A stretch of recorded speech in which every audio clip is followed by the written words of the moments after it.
in this race, which is that voters do not believe she's trustworthy. That's a problem.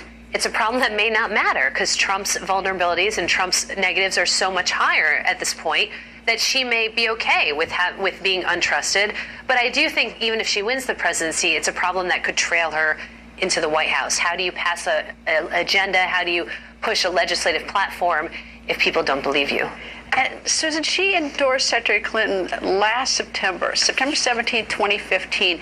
And now she can't even say that. She can't even say that she's honest. I mean, it was rather, I mean, she's going to appear in a lot of Trump ads, I can tell you that much. That was so bad. It was so bad. That was just so bad. There's just no way to fix that, correct it. She did put out a statement saying that she does trust Clinton.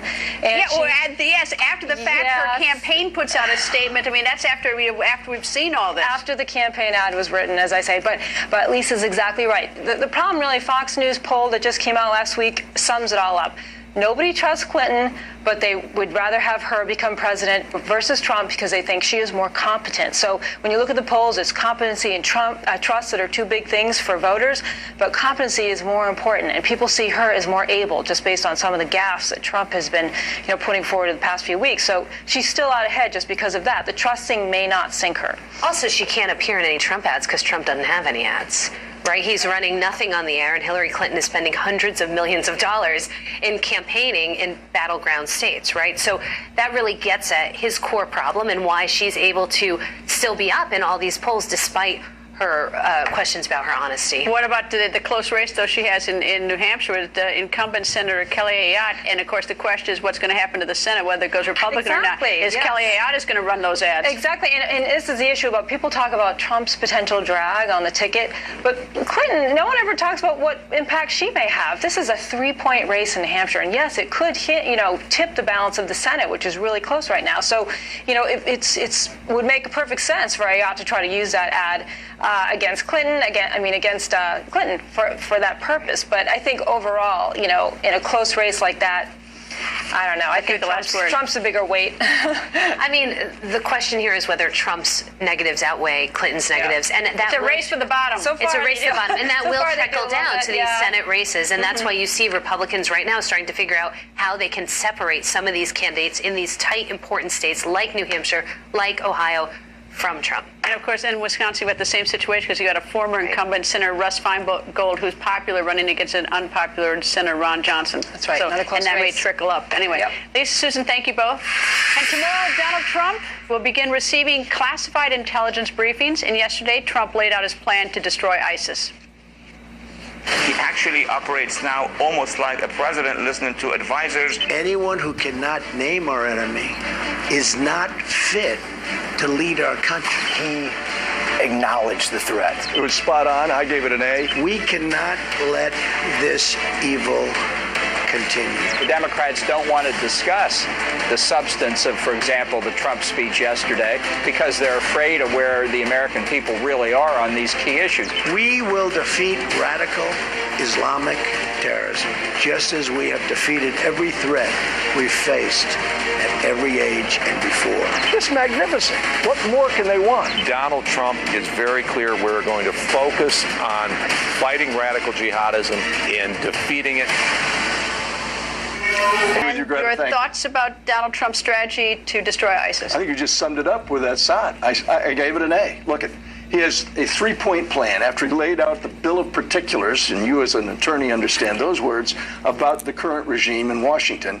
He laid out a 3-point plan. Number 1, he's going to stand with any nation that stands with us, and he named Israel, which this administration would never think of doing, among Egypt. They don't mention Egypt anymore, and Jordan, of course. He laid out a plan for coalition activities for joint military and intelligence operations. It included cyber warfare and psychological operations, which is a grasp of something I don't think the Clinton administration has heard about, or excuse me, the Obama administration. And third, he's going to protect the homeland. And yes, some of what he said is controversial, but in point of fact, what American wants us to have open borders besides Hillary Clinton?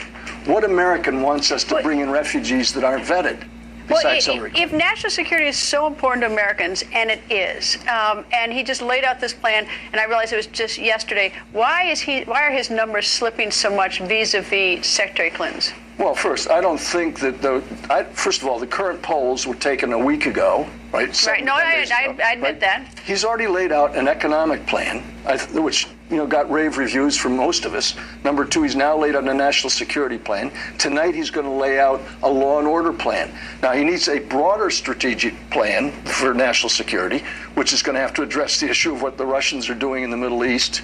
And it's not good for us, and it's not good for anybody except the Russians and maybe the Iranians. But I'm very impressed with what we've seen over the course of the last 2 days. I'm going to listen carefully to what he has to say tonight. He's giving it in Minneapolis, which has been burning.